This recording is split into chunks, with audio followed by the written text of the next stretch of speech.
పరమాత్మ స్వరూపులైనటువంటి పార్వతీ పరమేశ్వరులకు, గురువులకు, పెద్దలకు నమస్కరిస్తూ శ్రీ శేషమునీంద్ర ఆశ్రమం తిరువూరు నుండి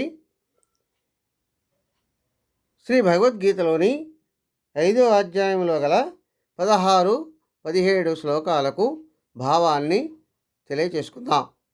అవి ఏమని చెప్తున్నాయి అంటే, జ్ఞానేన తదజ్ఞానం ఏషాం నాసితమాత్మనః తేషామాదిత్యవజ్ఞానం ప్రకాశయతే తత్పరం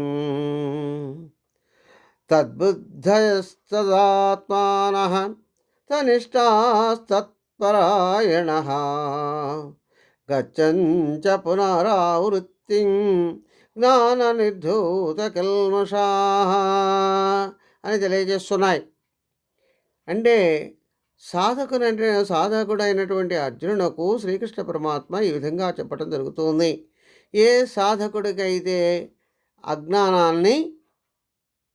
సాధకుని యొక్క అజ్ఞానాన్ని ఆ పరమాత్మ జ్ఞానము నశింపచేస్తుందో